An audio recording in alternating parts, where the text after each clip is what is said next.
Assalamualaikum warahmatullahi wabarakatuh. Kembali di channel Safaris Imunologi ya. Kali ini kita masih membahas mengenai imunologi dasar ya. Masuk ke organ penyusun sistem imun ya. Kita sampai pada organ limfoid sekunder ya. Masuk ke bagian MALT atau mucosal associated lymphoid tissue ya. Nah, nanti kita lihat yang kita bahas itu adalah yang pertama adalah definisi dari MALT, yang kedua adalah strukturnya bagaimana, kemudian apa fungsinya, bagaimana MALT ini terbentuk ya. Nanti kita lihat pengaruh dari lymphoid tissue inducer ya. Nah, nanti yang ingin nambah pengetahuan ya, dulu sudah pernah dibahas ketika kita membahas innate lymphoid cell ya. Nah, kemudian apakah ada pengaruh mikroba ya, dan kemudian kita lihat macam-macam dari MALT atau mucosal associated lymphoid tissue ya. Kita masuk ke definisi dulu ya secara mudah ya, karena dia mucosal associated lymphoid tissue, maka MALT itu adalah jaringan limfoid sekunder ya, yang lokasinya terkait dengan jaringan mukosa, artinya dia berada di sekitar mukosa ya. Nah, coba diperhatikan, tolong diperhatikan tentang jaringan limfoid sekunder ini ya. Memang kebanyakan dari MALT itu adalah dulunya memang dianggap sebagai jaringan limfoid sekunder ya.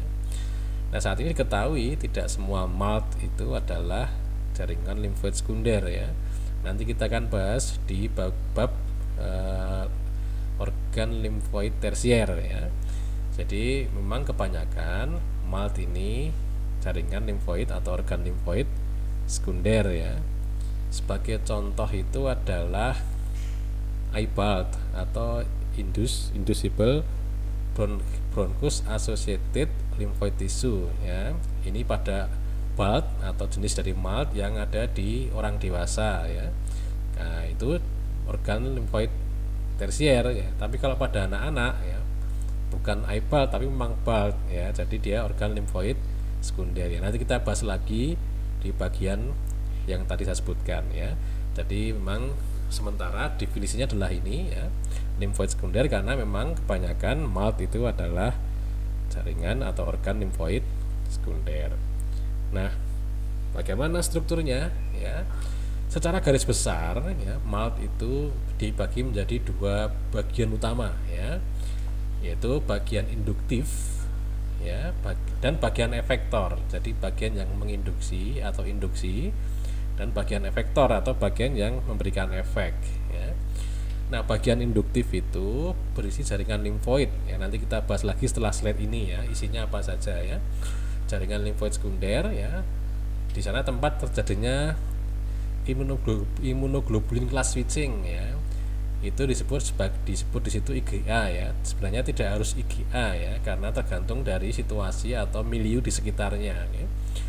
Nah, juga tempat terjadinya clonal expansion atau ekspansi klonal ya dari sel B ya.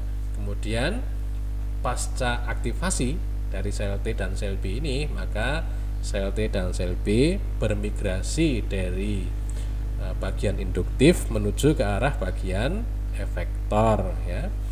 Nah, bagian efektor itu terdapat di seluruh jaringan mukosa ya, sebagai istilahnya itu disseminated lymphoid tissue ya, yang secara difus tersebar di sepanjang lamina atau substansia propria.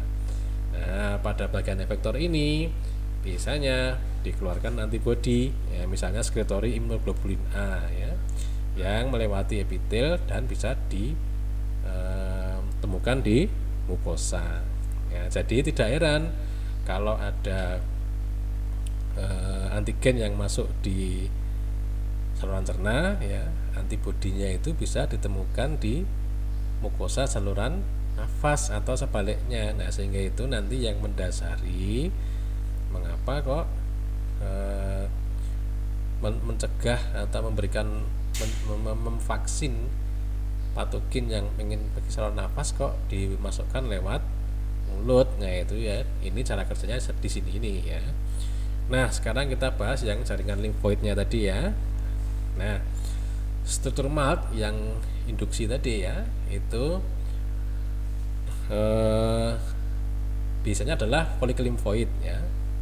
Di situ ada regio interfolikuler, ada regio interfolikuler itu artinya antar folikel ya. Ada regio atau bagian subepitel yang di bawah epitel, dan ada bagian limfoepitelium yang mengandung sel M ya, atau sel mikrofold.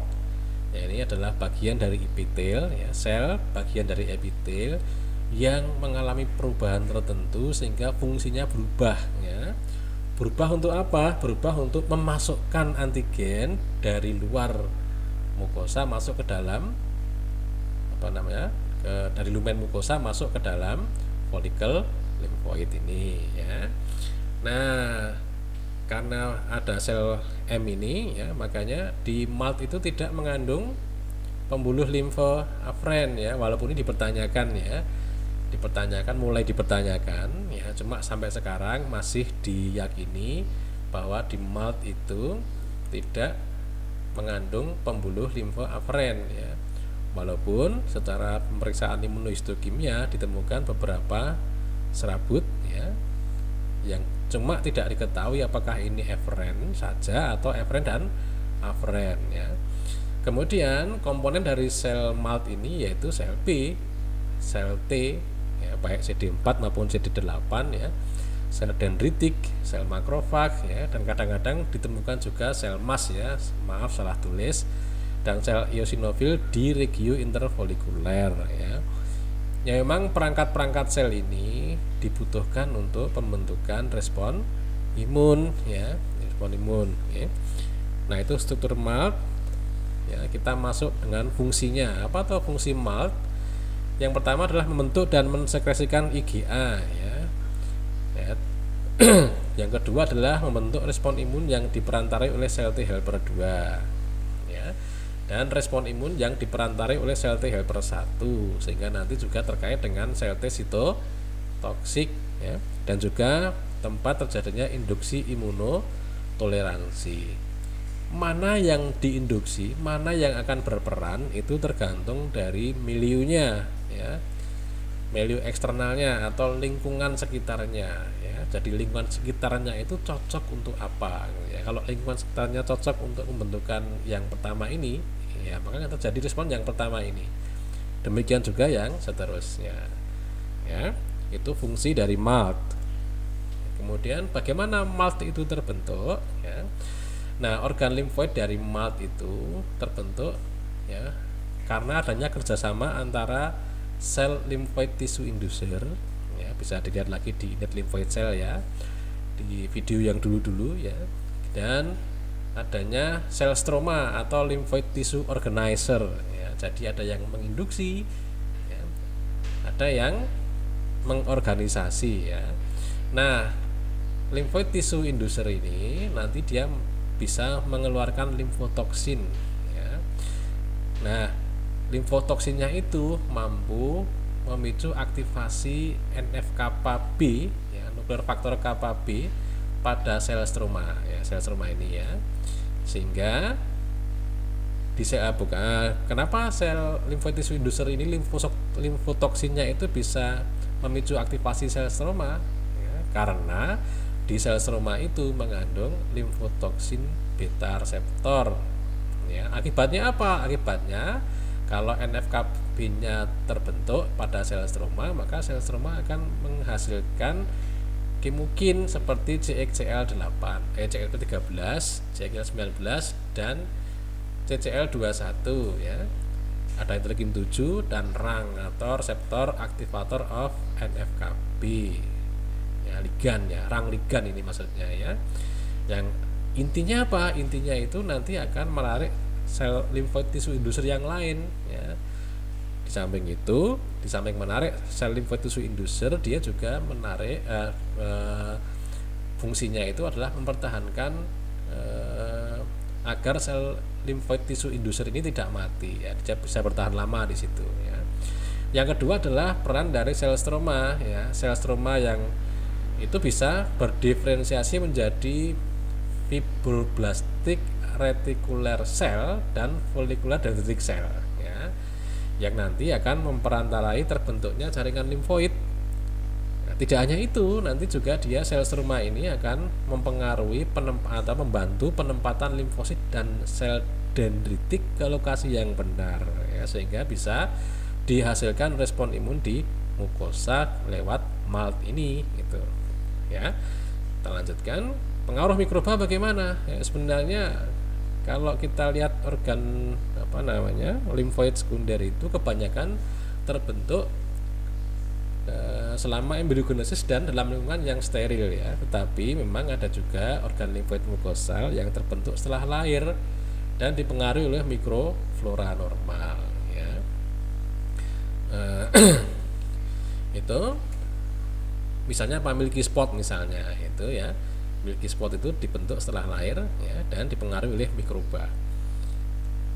Berikutnya ini macam-macam MALT, ya, apa saja. Ada GALT ini yang terkenal, atau GAT associated lymphoid tissue, itu adalah MALT yang berada di usus, ya, sehingga disebut dengan GALT. Ini pada manusia jelas ada, ya. Ada NALT atau nasofaring associated lymphoid tissue, ini diperselisihkan di manusia ada apa tidak, ya.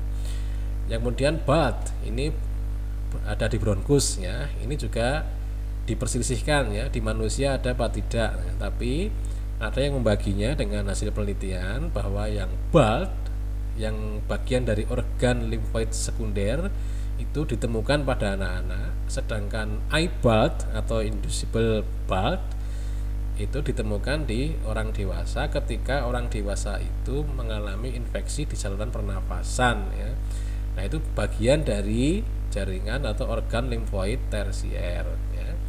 Kalau konjungtiva ini biaya pada hewan, ya, lacrimal duct juga begitu, ya, laring juga begitu, diperselisihkan di manusia ada apa tidak, ya, gitu, ya. Juga salivary duct associated lymphoid tissue atau DALT ini di manusia tidak ada, ya. Nah, kalau ada pertanyaan atau komentar, ya, monggo dipersilahkan ditulis di bagian komentar, ya. Saya kira demikian dulu, terima kasih, ya. Assalamualaikum warahmatullahi wabarakatuh.